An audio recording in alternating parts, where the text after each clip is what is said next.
lot of times I'm asked this question, young lady chefs who ask me this question, and I don't think it was difficult for me at all. I think it depends from person to person, how you deal with the situation, and because when you are in it, you got to be yourself. I'm not saying think like a man or think like a woman. Just be a chef and do what you do, because the minute you wear a chef coat, I don't think gender matters as much.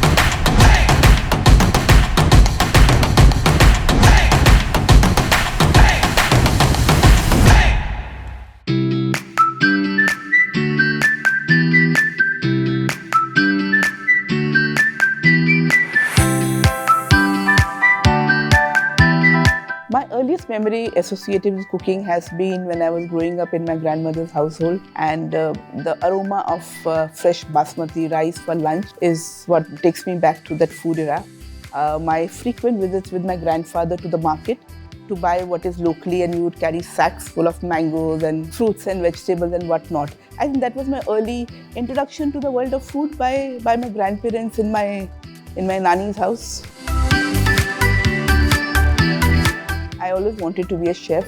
That's what kind of immediately after doing my schooling, I got into hotel management and then continued pursuing my kitchen passion in college as well. So what I love about cooking is the sheer feel of ingredients, the creativity. You can create different textures and flavors. And of course the newness, every day is new. You can introduce new ideas. It's an immediate gratification from the guests. So when you create something good or bad, the answer comes to you immediately.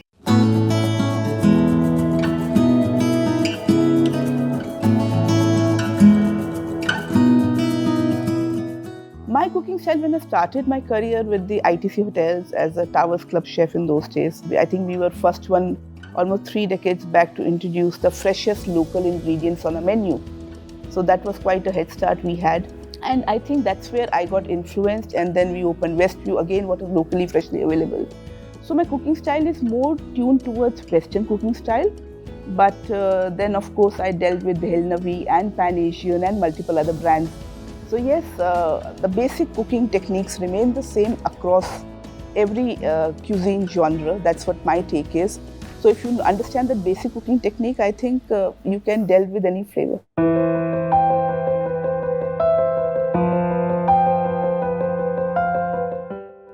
So sustainability to me would be living the way our forefathers lived, at the same time taking advantage of the technology today. They would buy fresh food. Every day there'll be fresh vegetable which will come. Only that much would be made, that is enough for the meal. There'll be no leftover which will be taken to the next meal. The fridges would not be stacked with so much of sauces and material that we have today. So I think that's the best way to go sustainable. Not only limiting yourself to just the produce itself, going beyond that. Making sure that what you bring to the table also benefits your ecosphere there. It benefits the farmer, it benefits the supply chain. And you create new markets for people. Again, in a restaurant context, if I may say so, sustainability is not only about food. It is also about the kind of crockery or cutlery you would use. Maybe as chefs, we need to delve into that and kind of create more awareness about the Indian produce that is there, and it's absolutely world class. So most of our restaurants, we do endeavor to look at our own backyard and see what we can bring to the table.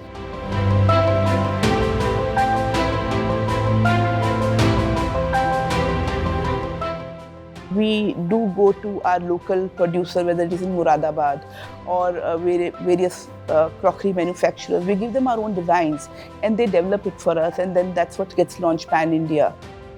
As a chain, we've always believed in responsible luxury. We've always believed in giving back to the society.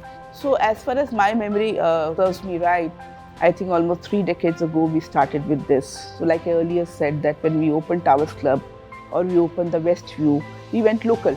So there were no printed menus there. So whatever was available for that particular day would come on the table. So again, zero carbon footprint, freshest food on the table. What is locally grown within 100-kilometer radius would find its way on the table. That's what sustainability means to us.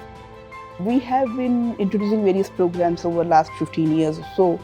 So when we talk about sustainability, we have a program called Local Love. Now under Local Love, we have local offering on our menus. So if you as a guest come and stay with us, and you may not like to step out, or you may not have the time to step out and explore the local cuisine, if you are in Chennai, you would get what is Local Love relevant to Chennai.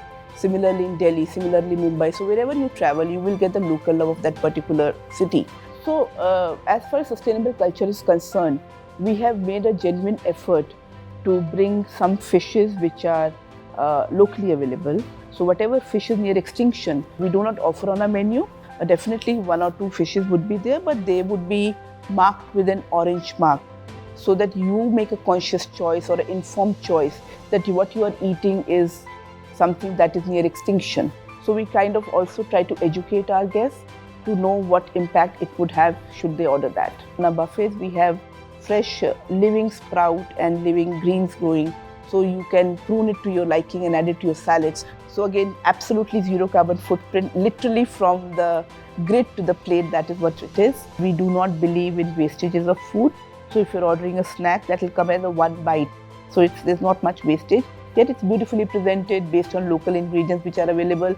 So we create our own water, we serve it to you, it's absolutely safe. So a lot of organizations are using single-use plastic, which is adding to the environment load. We have done away with that single-use plastic totally, especially in the packaging and takeaway vertical. So a lot of hotel chains have embraced the sustainability path. So I do see a lot of shift amongst the younger generation, the younger chefs who are exploring what is locally available, whether in Himalayan territory that offers, whether it is local mushroom or local ingredients or local rice, everything is coming on the table today. So yes, definitely there's been a shift. Earlier we were only exposed to perhaps or we thought what was best was perhaps the caviar and the salmon of the world. But today we can see what is available in our seas, in our fields. That's what we bring on the table. There's a certain percentage which is following these practices, but per se, larger population is yet to be introduced to these concepts. We do grow our own herbs in our restaurants, and we also grow our vegetable produce where we have fields where we have grown certain vegetables and fruits. Also, we are getting into hydroponic and aquaponic farming also very soon. So that will be giving us a lot of produce which is grown by us. Like I said, every day is a new day.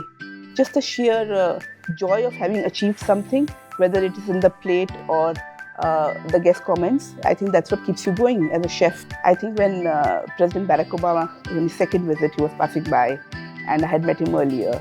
So he actually turned back and came back and he said, of course, you're the lady chef I remember from the last time. I think that itself was a big, big high for me. My favorite one to cook is definitely Western food. That is what I really enjoy doing. Having said that, when I did Bhelnavi, it opened up the Indian food to me. So I was told to cook Indian but think Western. So we brought that sensibility to do it.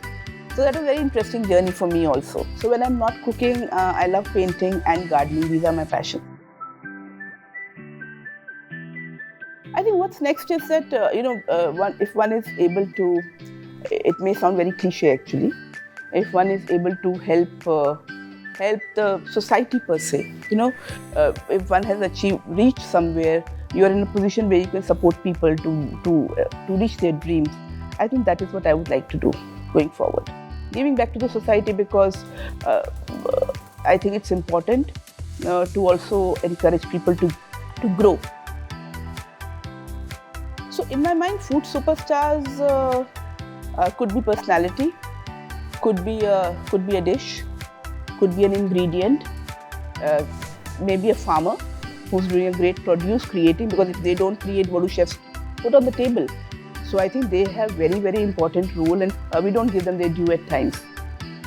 Maybe they're great artisan cheese makers who are doing a great job in isolated, whether it is in Mashobra or wherever in various parts of India itself. So these are unsung heroes which should be brought forward as well, not only the chefs. I think chefs today have become entrepreneurs also to a very large extent. When we had started our career, it was perhaps organization where that was the career path that one had taken. But today there is a lot of avenues open to them where they do branch out on their own also. They do a little maybe 20-seater restaurant and they create a great wave about it. So what is happening internationally is also coming to India as well. And I think today our guests are also maturing up. They are appreciating what these chefs are doing in their own sphere. And I think that's what is keeping these young chefs also going forward. Indian hospitality industry is going to evolve towards sustainability only. It's good to see that everybody is working towards one cause which is going to definitely contribute to the society per se as well. So sustainability is the only way we will be able to survive. We've learned that in the last 3 years.